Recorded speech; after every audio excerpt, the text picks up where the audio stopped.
Hello everyone, welcome back to my channel and welcome to a Disney World trip Q&A video. If you're new around here, hello, my name is Mackenzie. I just came back from a very wonderful, lovely trip to Disney World with my family. All of those vlogs are actually posted now, so if you haven't seen them, be sure to go check them out. But I like to do a little trip Q&A at the end of every vlog series just to kind of answer you guys' questions that you had about the trip. I asked you guys over on Instagram and on YouTube here on the community page. You guys really delivered. There are so many questions and I'm not going to be able to get to them all, but I tried to pick some that kind of cover all the questions broadly that were asked. But with that being said, I just want to say thank you guys so much for all the support and love you showed me and my family on this most recent Disney trip. The comments were so lovely. I felt like I got to interact with so many of you and we grew our community so much. So if you're new around here, welcome. I just had a great time filming those vlogs and editing them for you guys, and then like seeing your reactions to them. It made me so happy, and I just continue to love to share my vlogs with you guys because y'all are so supportive and we have so much fun just sharing them with you. So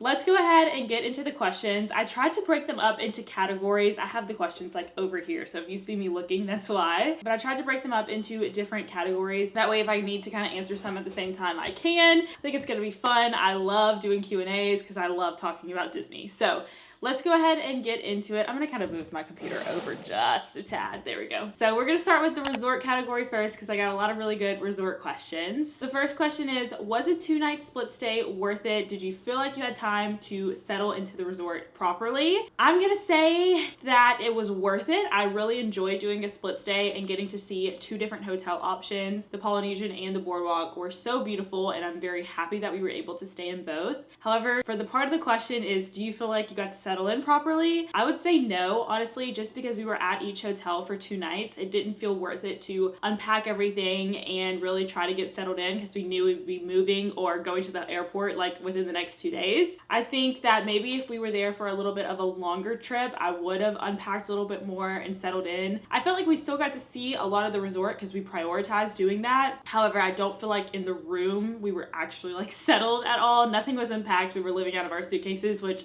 I don't prefer to do, but it was a really good experience. I just think that settling into the room was really hard. Okay, next question is, would you do a split stay again?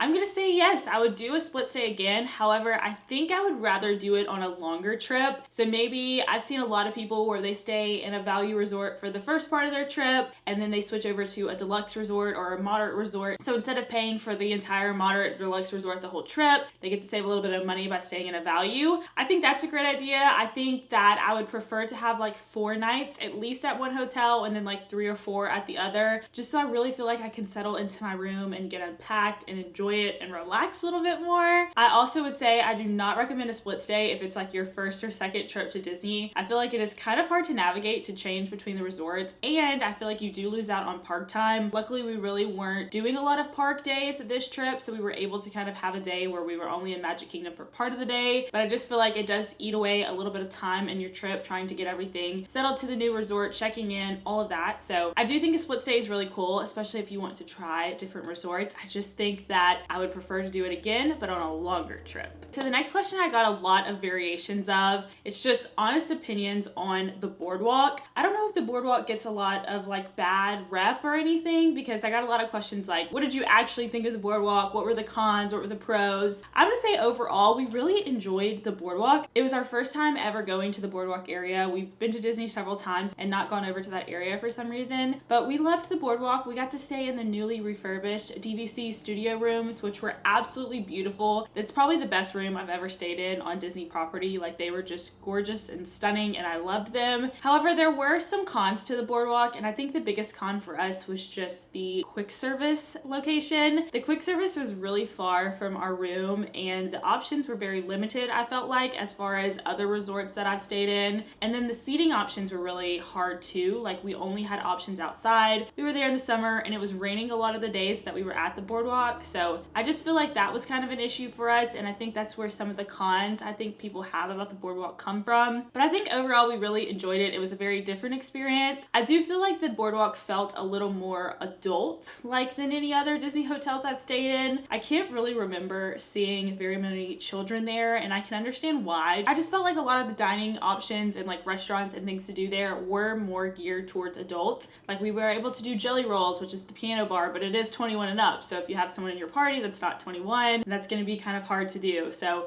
I do feel like it's really a good place for couples or maybe families that have like older children like us, like my sister and I. She's 23, I'm 26. Like it just kind of works for our family. But I loved the boardwalk. I thought it was beautiful. I do see where people kind of come up with some cons for it, but I think for me the pros did outweigh the cons, and I thought it was a very beautiful resort. And that kind of brings us to our next question, which is, which resort did you like better, the Polynesian or the boardwalk? I have to say the Polynesian. The Polynesian is just like my favorite resort on Disney property. I love that resort so much. There's so much to do there. I feel like you're so close to everything. It is such like a really good resort as far as accessibility to all of Disney, honestly. I will say that the rooms at the Polynesian that we stayed in, since we stayed in the DVC studio rooms, those rooms are a little more dated than the boardwalk, obviously, that just got redone, those DVC rooms. So the rooms weren't as good, but everything else at the Polynesian just really makes up for it. Plus, if you don't stay DVC, all of the Polynesian rooms are remodeled to the Moana themed rooms, which are beautiful. So I just felt like overall our experience at the Polynesian tends to be a little bit better than any resort we've stayed at. So I'm gonna give the edge to the Polynesian. It doesn't mean I didn't love the boardwalk. It just means that the Polynesian is just more for me and my family. I just love it. So for our last resort question, it is, for the next Disney trip, would you stay at the Deluxe Poly Studio, the DVC rooms we stayed in, or stay in the new Tower Studios, the new DVC Tower building that's being built at the Polynesian? I'm gonna say I would absolutely stay in the Tower Studio. That tower looks beautiful. I know people say it doesn't really match the vibe, and I agree with that. However, those rooms look stunning. I just love the Polynesian, and I think like that area is gonna be so fun. Like just like the lounges and everything I've seen, the pool area just looks so nice, and the lobby, it just looks beautiful. Plus I love trying new things at Disney, and I think that would definitely be something I want to try. However, I know trying to rent DVC points there is going to be nearly impossible and very expensive over the next couple of years since it's just opening. So maybe in a few years I will be able to check that out, fingers crossed. But yeah, I would love to stay in the new tower area. It already looks really amazing, and I can't wait to see it all finished. I did also get a lot of DVC geared questions, and I am planning on doing a full DVC breakdown video where I break down how we book DVC points, our experience, what we thought about it, how you guys can book it if you want to book DVC points. So stay tuned, because I think that's going to be the next video. I honestly just got too many questions about DVC to put it all in one video, because I really do want to really break down in detail that process, because that was something new to us and something that I feel like I get a lot of questions about. So stay tuned for that video. All the DVC questions and tips will be there. But let's go ahead and move on to dining. I have a couple of dining questions, and the first one was just best snack you had at Disney this trip. That is easily gonna be the cheeseburger and pepperoni spring rolls. I have heard about these spring rolls for so long. I feel like they have been hyped up so much. Everyone talks about them, and I feel like with some things at Disney, sometimes things get a little overhyped as far as food goes. So I was really worried. I was like, is this gonna be as good as everyone says it is? And they 100% lived up to the hype. I was able to get the cheeseburger one and a pepperoni one, like you can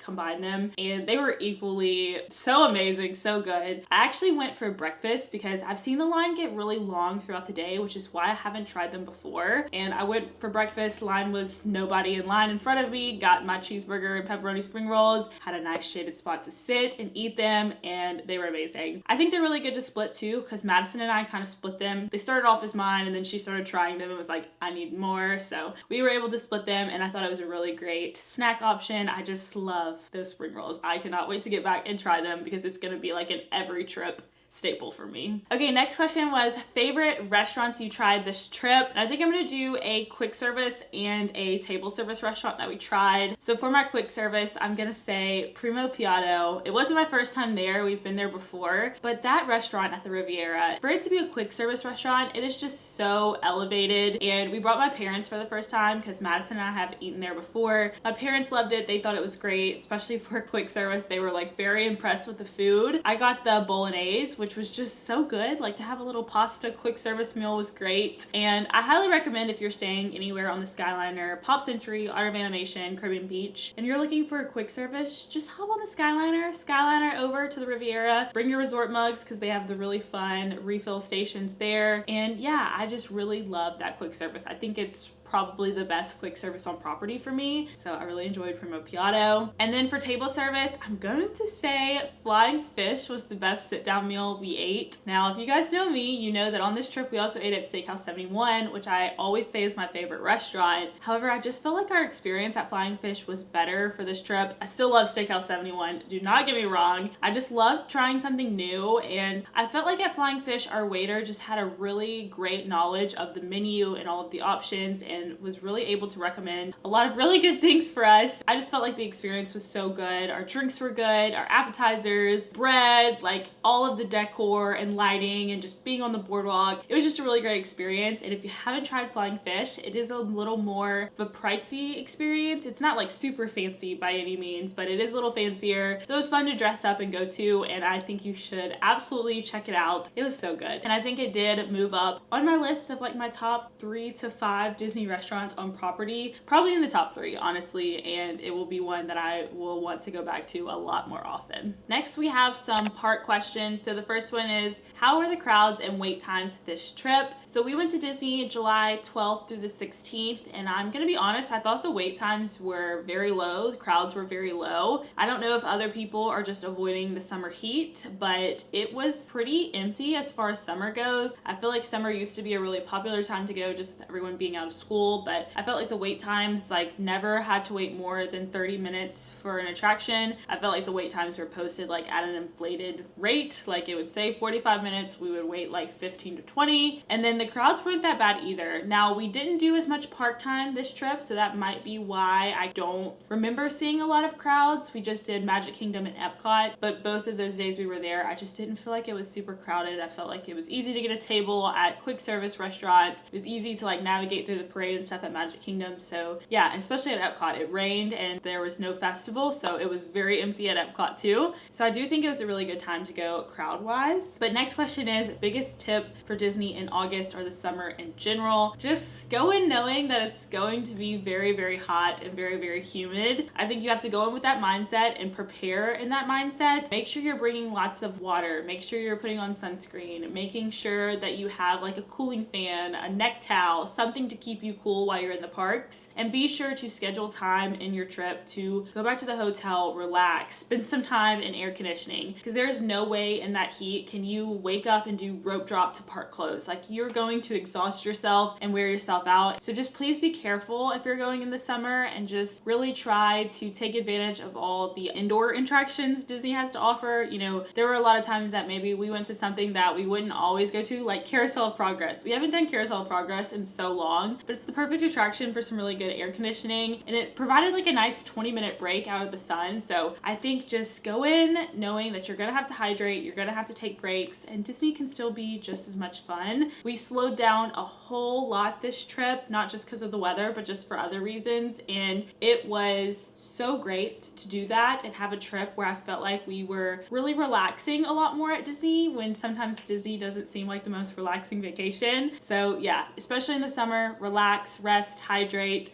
and you can still make the most out of your trip, I promise. That kind of brings us into the next question, which is favorite time of the year to visit Disney. Curious on your thoughts since you've been in almost every season, which is very true. I think my 2 favorite times of the year, they have been like consistently the same. My favorite time of the year to go is in that like first week or 2 of December. I love going to Disney and seeing the Christmas decorations. There is nothing like it. It is just so magical. I feel like the weather that time of the year is so good. I've been before where we had to wear sweatshirts around Disney the entire time. Sometimes there are warm days for sure in the month of December, but I felt like overall, you know, you could get away with wearing like leggings and a t-shirt and we were fine. And we really didn't encounter that much rain anytime we've been in December, so I feel like that's great. Plus, you can't beat the Christmas. I just love the Christmas there. And then I would also say my second favorite time to go is like the second week of May. I feel like, yes, it is still hot then, but it's not as hot and humid as when I've been in July and August now. And I just love May for flower Flower and Garden Festival at Epcot. I just had the best time at Flower and Garden, and I just love how beautiful Epcot looks. I think May is a good time to go. Like, it's still warm, it's still nice and sunny there. You do get a little bit of rain. I just feel like the wait times have been really low for us then too, so those are my 2 favorite times to go. Okay, moving on to a miscellaneous category. This is just kind of the hodgepodge of questions, the leftover ones, and yeah, these are a lot. So I'm gonna try to power through them kind of quickly.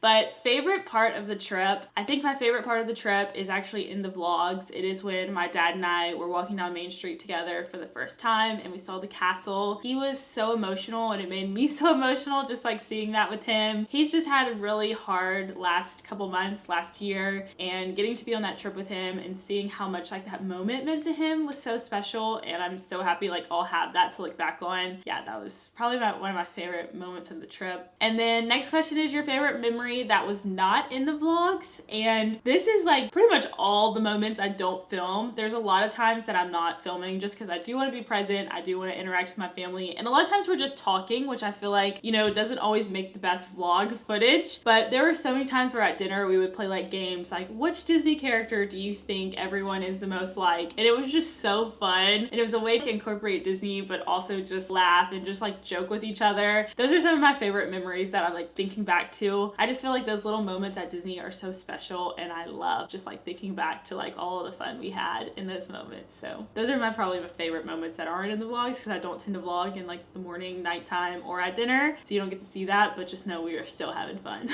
Next question, I got a lot of questions about tianas and just like tips for riding tianas. I think as far as like tips for tianas, you have to do it. It is amazing. I love tianas. I had heard mixed reviews too going into it. I avoided spoilers, and my entire family loved it. We thought that it was such a great addition to Magic Kingdom. We loved Tiana. We thought the ride was great. The music was great. So you have to do it. That's my first tip. Second tip is if you're worried about getting wet, which is something that we were worried about. We were people that didn't ride Splash Mountain because we didn't want to walk around the park wet. We rode in the back row, my sister and I, and like our face got wet and our butt was wet from just sitting in the seat. However, other than that, we pretty much remained dry. Our parents were in the row in front of us. They did get a little more wet, and I think the front row was like soaked. So if you're worried about getting wet, maybe try to request the back row. You're still gonna get wet, but just not as wet as the front row. So I think that's a tip for that. And then I think I would recommend riding it at night. We did not ride it at night, but after the trip, I kind of watched some videos since I no longer was avoiding the spoilers. It just looks beautiful at night, and I think like seeing the castle and like all the lights outside, I think it would be really fun. So that's a tip. I would ride it at night. Next question is overall thoughts on pin trading, which this is really fun because it was our first time pin trading this trip. My mom and I were really the ones that got into it, and we just loved having something extra to do at Disney. We really loved doing the surprise pin packs. I think I showed you guys in the vlogs, but it was so fun for us because we each got something that we wanted, which I know doesn't always happen, but we had fun with that, and we had a lot of fun interacting with the cast members. A lot of the cast members have little like pin badges that you can trade with, and I think it was really fun to just interact with them in a different way. You know, we go to Disney and we don't have a lot of questions for the cast members because we kind of know the general things at Disney, so we don't have to ask cast members for a lot, and I feel like this was a really fun way to get to know some cast members and interact with them. And yeah, we just really enjoyed it, and I think it's something we're always gonna do. I can't wait to trade more, and I did get a couple questions about doing a pin haul, and I plan on doing that in another video, so stay tuned for that because now we were like all in on pin trading. Next question is one thing you wish would have gone differently / something you would have changed about the trip. I can't really think of anything I would have done differently or that any of us would have said we wish we would have done differently. I think the only thing that kind of hindered our trip a little bit was the rain, especially on our boardwalk days. Like those were the days it rained, were when we were at the boardwalk, especially our first night there. We had planned to kind of like go down the boardwalk and do a lot more, but it was like torrentially downpouring. So a lot of things weren't open and we weren't able to see everything at the boardwalk, but that's just Disney for you. You're gonna get rain. We still had a lot of fun. We just kind of had to tweak our plans a little bit, but other than that, I think we had a great trip. I really wouldn't change anything about it. Next question, this is kind of fun. If you were on a solo trip, which park would you spend the most time at? I'm considering taking a trip next year by myself. So I've been on a solo trip before, and I was trying to think back into the park I felt the most comfortable in, and I think I would say Hollywood Studios. I really liked going to like Baseline Tap House, getting a beer flight, getting a pretzel, and just people watching. I felt like it was really fun to do that as a solo traveler. And then I feel like a lot of the rides there, you can ride as a solo traveler and you're not having to be sat next to someone else randomly. Tower of Terror, you're in a big like group of people. You're not just like riding by yourself. Twistery Mania, I did that one. They just put me by myself in a car, so I got to play by myself, and I actually did way better because no one was taking my targets. What else? Rise of the Resistance, Mickey and Minnie's, you know, you're kind of in like more of a group setting, and then you would have like single rider for Rock and Roller Coaster if you wanted to do that. Plus, I just love the vibes of Hollywood Studios. I think it would be a great park to do solo for sure. Last little miscellaneous question is tips on grocery delivery to the resorts for the essentials. This is something that we do on longer trips. We place a grocery delivery order to be delivered to our Disney resort. We've had the most success with Instacart. I think that that's been the one that we just get our groceries on time, get everything we want, and especially we are able to look at all the different grocery store options and kind of pick based on price, honestly, because some of them are a lot more expensive. I tend to do the Instacart order the night before, like the day before our trip, and then I schedule our delivery time to be like an hour or two after we're scheduled to land at MCO Airport. A lot of times the Instacart people, if like something's missing, they will text you or chat with you on Instacart to see if you want a replacement. And if you're on a flight, I've done this before, I wasn't able to respond. So I do try to like get it delivered like an hour to 2 hours after. That way, usually like we're getting settled into our room and everything anyway, and then our groceries can be delivered after that. We've had no issues whatsoever. It's a great way to get like snacks and stuff for breakfast in the morning, so you're not spending extra money. Saves us some money, saves us a lot of money as far as like buying things in the park goes. So highly recommend doing a grocery order, and I'll be talking about that a little bit more on our next trip that we have. I did get a couple questions about like the cost of Disney and budgeting. So the first one is, how do people afford to go to Disney so often? Is it a hidden secret? My family is lucky enough where we go to Disney 2 to 3 times per year. Now these aren't long trips every time. Some of them are like 3 or 4 day trips. However, I just think the reason we're able to do it is because for our vacations, the place we want to go is Disney, and we all prioritize going to Disney. So with our vacation money, like that's the trip we're going on, is okay, we want to go to Disney. I think it also helps, like anytime I go, I'm splitting the cost with my family or my sister. Like on our Disneyland trip that my sister and I took, our hotel was split down the middle, so it was a lot more manageable as far as budgeting for it goes, because I knew we were splitting that. We were splitting our food, we were splitting things like that, so it made it a lot easier to budget for. Another thing that I do is I have a credit card that is linked to my Sky Miles account, so anything I'm spending on my credit card, I'm getting airline points for. I also have a card that gives me a companion pass, so each year I get a companion pass to take another person on a flight with me wherever I go, and that's how Madison and I were able to go to Disneyland. We saved so much money on flights doing it that way. So yeah, I think it's just kind of prioritizing that we want to go to Disney, and that's how we save for it and why we save for it, because that's the trip and the place that we have the most fun together. It is hard to budget for Disney, I completely agree, and especially once you get to Disney, I feel like it's hard to budget for, which kind of brings me to my next question. Well, I guess it wasn't really a question, more just like a comment. I would love to see a what I spend at Disney video. Budgeting for Disney is very hard. And yes, I've done one of these videos before. I did it a couple years ago for my sister and I's trip, and I'm planning on talking about how much our DVC stuff cost in our DVC video, but I won't be breaking down like tickets, food, and stuff in that. So if you want to see a video where I kind of break down all of the pricing for this Disney trip, let me know, because it's something that I think is honestly helpful when people share how much their Disney trip costs and how much like little things they're doing cost, like building lightsabers. I know you can find it online, but like I just feel like it helps kind of get an idea of how much Disney actually costs. So if you guys want to see that, let me know. The last couple questions are just about future trips.